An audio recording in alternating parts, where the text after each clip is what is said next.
verse 9 asivele siqale ku verse 19 yebo. Abafundi benza ke njengokuba uJesu ebayalile. Abafundi benza njengoba inkosi uJesu bayalile. Balungisa iphasika. Belungisela iphasika. Verse 20. Yebo. Kwathi sekuhlwile. Yebo. Wayehlezi ekudeni nabafundi abayishumi nambili. Yebo. 21. Besadla wathi ngiqinisile ngithi kini omunye kini uza kungikhaphela. Omunye kini uzokungikhaphela. Yebo. Badabuka kakhulu. Bonke abafundi badabuka. Baqala ukusho kuye kwaba yilowo nalowo ukuthi kungaba yimi inkosi na. Yebo. Kepha waphendula wathi ofake isandla kanye nami esitsheni. Yebo. Uyena oza kungikhaphela. Yebo. Indodana yomuntu iyamuka kambe njengokulotshiwe ngayo. Yebo. Kepha maye kulowo indodana yomuntu ekhashelwa ngaye. Yebo. Ngakukuhle kulowo muntu ukuba kazalwana. Yebo. Wayesephendula uJuda omkhaphelayo wathi, yebo. Ngaba yimi Rabi na? Ngabe yimi Rabi na? Ushiswa yini lo muntu? Wathi kuye usho khona. Usho khona. Thema ngifika la ngabuka ukuthi inkosi uJesu nesibindi sokutshela umfundi wakhe noma umuntu ophambi kwakhe ukuthi uzokumkhaphela. Ngakho usho khona. Abazalwane abanoJesu abanaso isibindi. Kunohlobo labazalwane oluvuma yonke into ngenxa yokwesatshiswa novalo. Kodwa ngizoqinisa mzalwane ukuthi kusuka manje yiba nesibindi. Njengoba wavuma uJesu yiba nesibindi. Okuright ku-right, okurong ku-wrong. Uma kuhlambalaza ivangeli ku-wrong. Jesu la waba nesibindi wathi usho khona. Asamba. Verse 26. Yebo. Besadla kuJesu wathabatha isinkwa wasibusisa wasephula. Besadla inkosi uJesu yathabatha isinkwa yasibusisa yasiyasihlephula. Lapha ngizophendula umbuzo othi yini lapha ebandleni isidlo singadliwa? Asidli vele nje. Yini isidlo singasidli? Ngicela abantu ofanele baphendule bo6 asapha. Besadla uJesu wathabatha isinkwa wasibusisa wasihlephula. Yebo. Wanika abafundi bakhe wathi, Yebo. Thabathani nidle, lokhu kungumzimba wami. Wayesethabatha isitsha. Asiqale lapha ekuthenini uthathe isinkwa wasihlephula. Sisesitsheni esisodwa. Unikeza abafundi bakhe ukuthi abathabathe badle ngoba lesi sinkwa singumzimba wakhe. Yes. Yilowo nalowo wathatha esitsheni esisodwa isitsha. Asapha. 27. Wayesethabatha isitsha wabonga. Yebo. Wabanika. Yebo. Wathi phuzani nonke kuso. Wabuye wathabatha esinye isitsha esasine wayini wabanika. Wathi lokhu kuyigazi lami elichithelwe nina. Jesus. Wabanika isitsha. Ngesikhathi ebanika ubanika isitsha bamba esodwa hayi izitsha. Asigijime. Yebo. Verse 28. Verse 28. Ngokuba lokhu kuyigazi lami lesivumelwano. Ngokuba lokho kusesitsheni kuyigazi lami lesivumelwano. Elithululwa ngenxa yabaningi. Leli gazi lithululwa kimi ngenxa yabaningi. Kukho ukuthethelelwa kwezono. Kukho ukuthethelelwa kwezono. Bazalwane bakhulumile ngegazi. Asambe verse 29. Kepha ngithi kini. Yebo. Kusukela manje angisayi kusiphuza kulesi sithelo somvini. Dwebela lapho. Ithi inkosi uJesu kusukela manje. Yebo. Angisayi kusiphuza kulesi sithelo somvini. Angisayi kusiphuza kulesi sithelo sani somvini. Yes. Kuze kufike lolu suku engiyakusiphuza ngalo nani sisisha embusweni kaBaba. Kuze kufike lelo suku inkosi uJesu kanye nabafundi nathi iyosida lesisida phambi kaBaba. Othaziwa ngani pho isidlo alikafiki usuku lapho khona lesisidlo esiyosida khona sisisha sesikanye noJesu sesikanye noNkulunkulu. Phobenzana abantu obahlangenwe abantu abaphephesana yilo khabanikana khona ngamathotho. Inkolo yamanje usathana ifaka ukudaba ukuze abalandela lapho beyitshela ukuthi babambe khona kanti babambe ukudaba. Asikho isidaba sinophilo phakathi. Inhlupheko yokuqala inkosi uJesu abhekana nayo. Wabhekana nayo edla isidlo ekamelweni eliphezulu. Ekanye nabafundi bakhe wakhathazeka umoya wakhe. Yini ekhathazayo Jesu na? Isikhathi sesifikile. Sokuba uzohlangulwa ukuphila kwami nokuphila kwakho ukuze mina nawe sibe nokuphila phakathi. Number 2, inhlupheko abhekana nayo. Wakhathazeka emphefumulweni wakhe esikhathi eseGetsemane.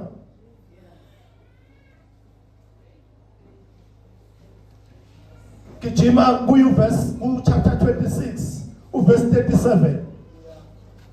26 verse 37. Yeah.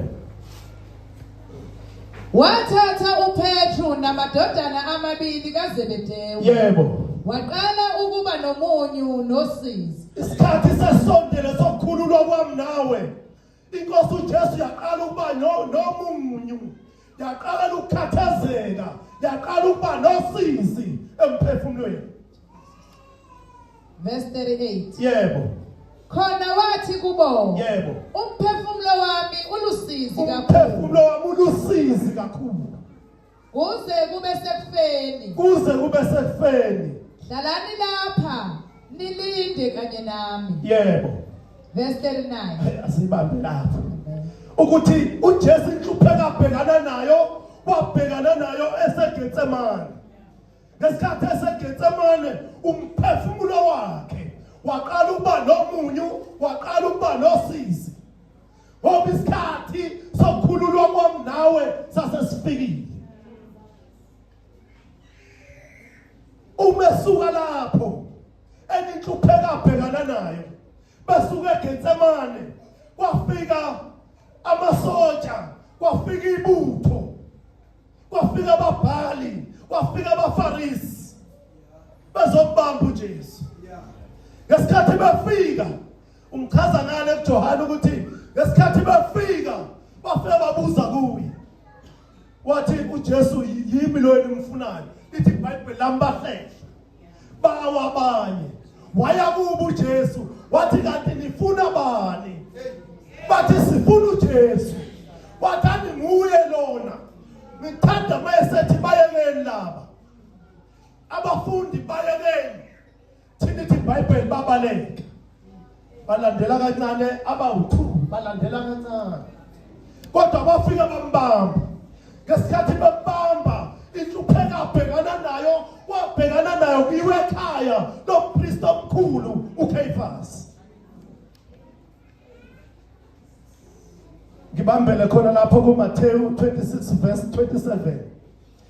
No, verse 57 I mean. Verse 57. Yebo. Ababembambile uJesu bamusa kuCaiphas. Abayibambile inkosi uJesu kusuka eGetsemane. Lakhona eGetsemane akalalanga. Bambusuka edlweni akalalanga. UseGetsemane wayelokhu ethandaza. Lithi iBhayibheli lapho wathandaza okokuqala waba nezithuthu. Wavela izithuthu emzimbeni wakhe. Waphinde wathandaza ngokwesibili lezi izithuthu zaze zoma kwasaliswa ebusweni. Wathandaza ngokwesithathu kwaphuma amaconsi egazi. Ngayiqala lapha indaba yami leyakho ukukhulula. Kuphuma amaconsi egazi. bamthatha nje bamusa kuCaiphas. Indaba yami nawe iqala ngokuthi uyahlushwa manje uJesu. Usho khona. Wayesethi uPilato kubapristi abakhulu nakuze izixuku angifumani icala kulomuntu. Pilato naye uthi angifumani icala kulomuntu. Asaba. Verse 5. Yebo. Kwayikhona beqinisa kakhulu bethi uvusa abantu efundisa kulo lonke laseJudiya.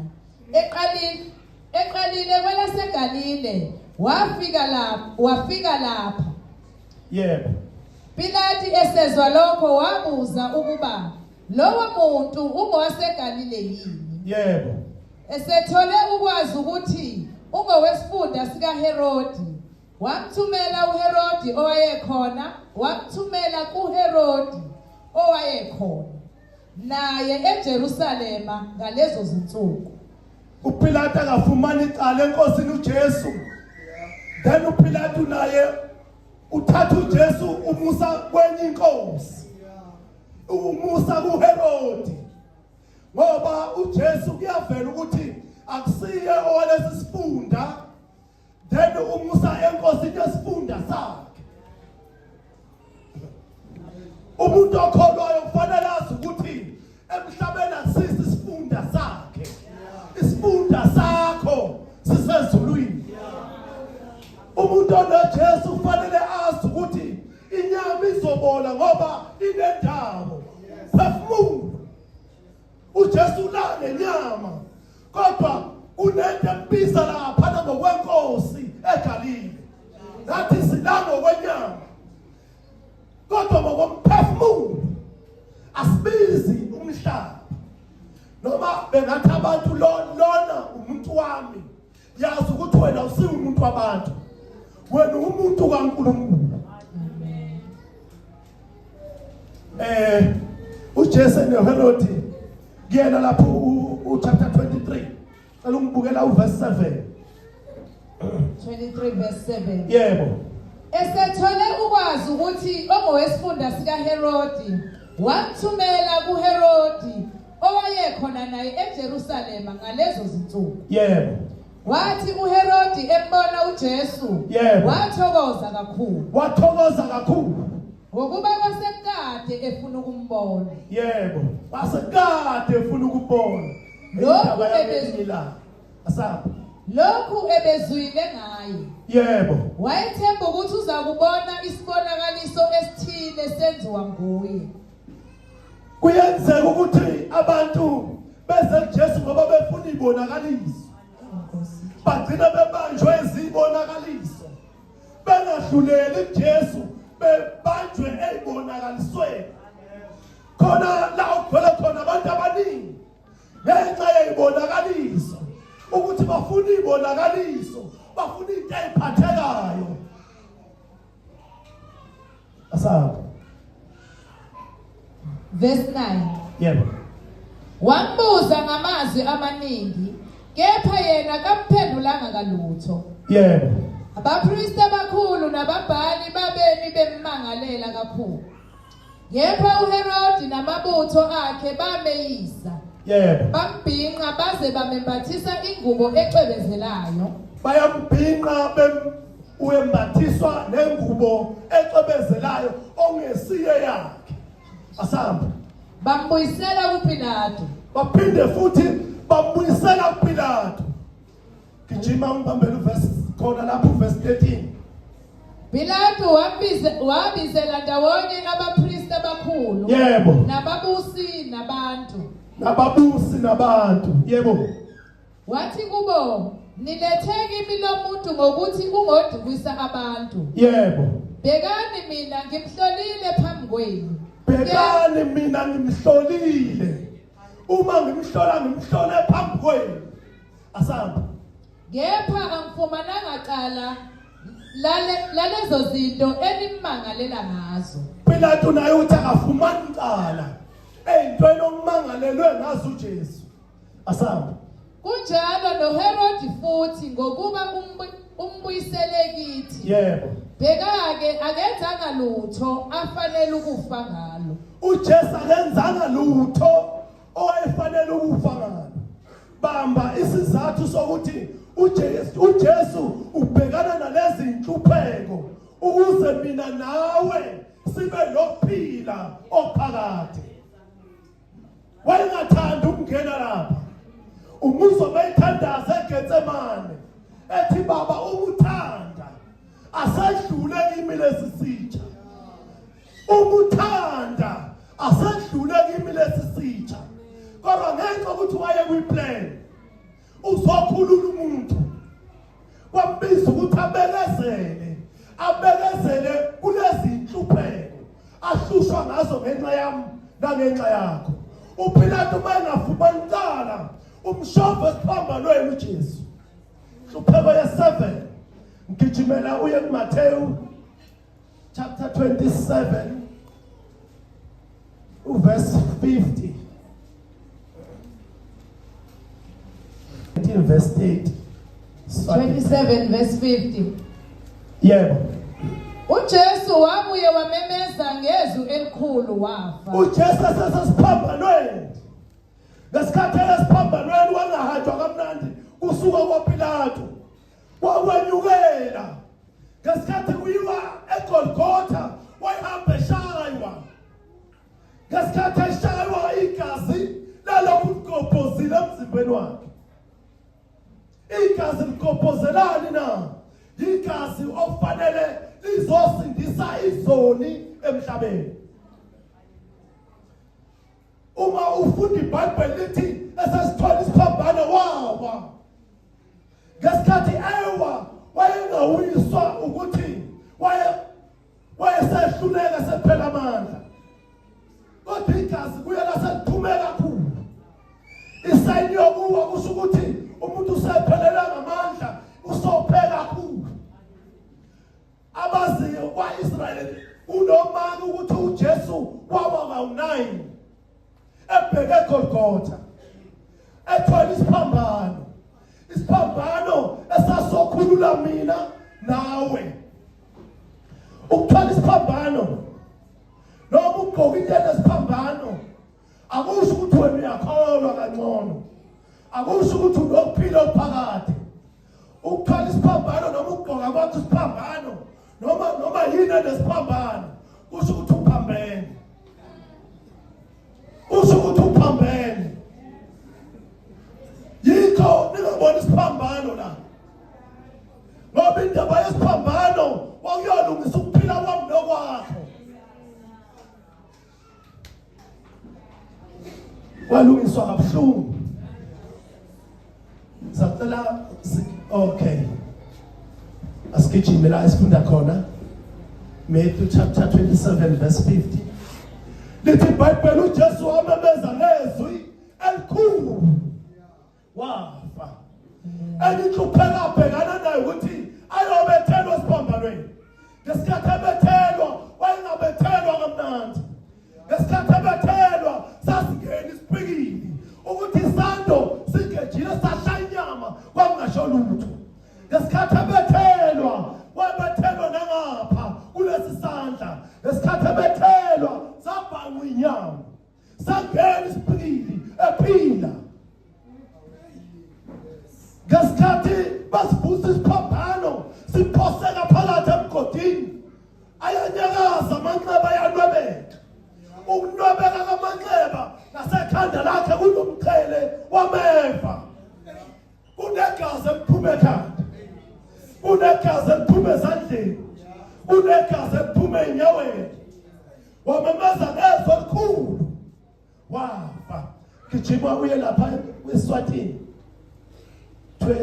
John chapter 19 verse 10. Yebo. Wathi kube alemkele leli wayini uJesu. Yebo. Wase uthi kuphelele. Wagebisa inhloko yakhe. Wakhulula umoya wakhe. Wafa. uJesu asesiphambanweni wawukhulula umoya wakhe. uJesu asiphambanweni akafanga. Kodwa wawukhulula umoya wakhe. Ukuze uzolanda umoya wami nomoya wakho. Wakhulula umoya wakhe. Wawubeka ezandleni kaNkulunkulu. Yikho sibuzwa ethi Baba ezandleni zakho ngiyawubeka umoya wami. Baba, ezandleni zakho ngiyawubeka umoya wami. Wakhipha umoya wakhe, wawubeka kuNkulunkulu kuze kuzohlengwa umphefumulo womuntu. Khona umuntu owahlengwa. Fanele kukho konke ngikwenzayo ngazi ukuthi kunomuntu owadela umphefumulo wakhe ukuze kuhlenge ngowami umphefumulo. Shilinga yenkosi ukuthi umuntu udalwe imibuso simbili. Kukhona umbuso wokukhanya kaNkulunkulu, kukhona umbuso kaSathane. Yebo.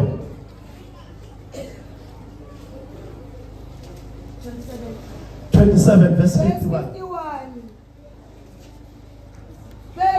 Beka-ke isihengo sethempeli sadabuka kabili. uJesu efa esiphambanweni, isihengo sethempeli sadabuka kabili.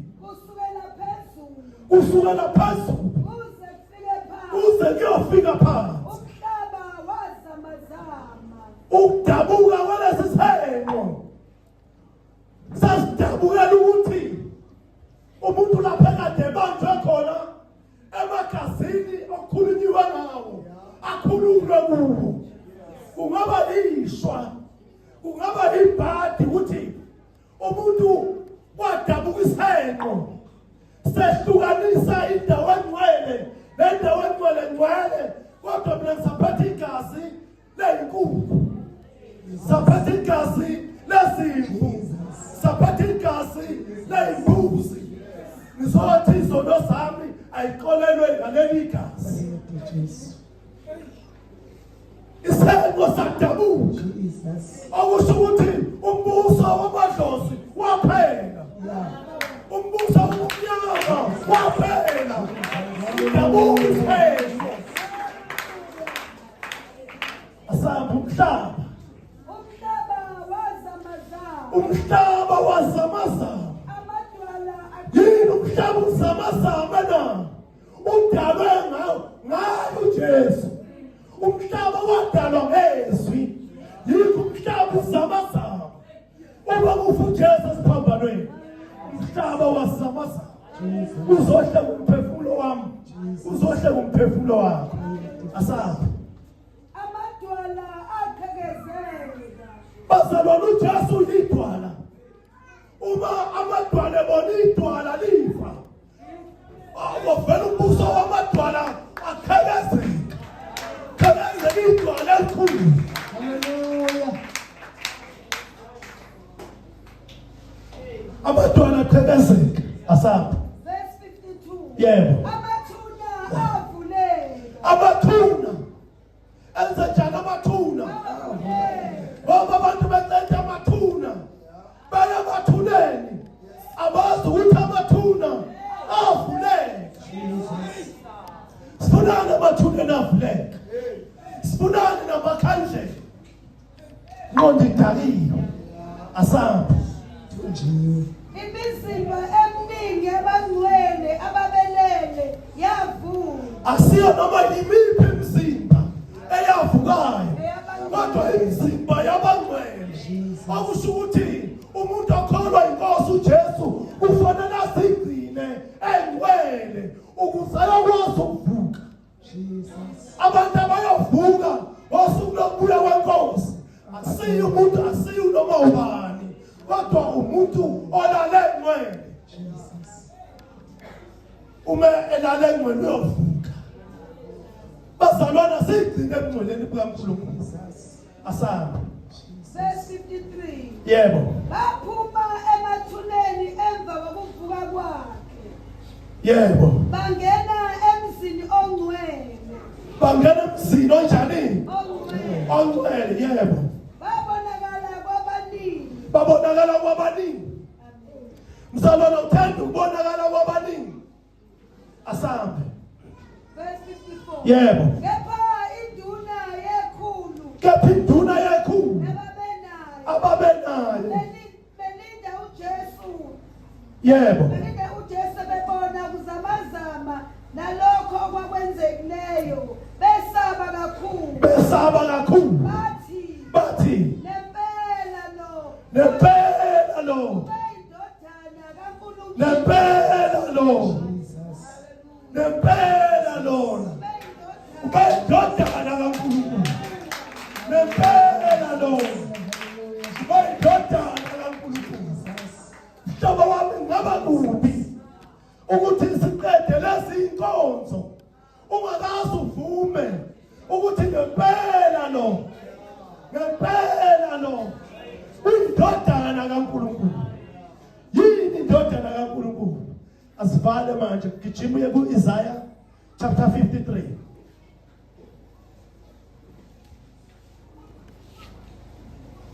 Isaiah chapter 53. Hallelujah. Yeah. Verse 1 ba. Siqale lapha verse 1. Isaiah 53. Yebo. Ngubani owakholwa ngesikuzwileyo? Basalwane ubani owakholwa ngesikuzwileyo? Inkalo kaJehova yambulelwa bani na? Inkalo kaJehova yambulelwa bani na? Fanele sazi siqonde ukuthi uJesu esemhlabeni ezobhekana nenhlupheko zokhululwa kwami nawe. uJesu wayeyingalo. Wayeyingalo kaJehova. Wayeyingalo kaJehova. Mhlaba wamntambama nansi ingalo kaJehova. Verse 2. Verse 2. Ngokuba yakhula njengehlumela phambi kwakhe, Ngokuba yakhula njengehlumela phambi kwakhe. na njengempande emhlabathini owomleyo. Nanjengempande. Yayingenasimo nabuhle ukuba sibu. Nanjengempande emhlabathini owomileyo. Umuntu engena Jesu uyimpande esemhlabathini owomile. Umuntu engakamvumi uJesu uyimpande emhlabathini owomile. Wahlala lapho kome khona ikhona indawo enamanzi.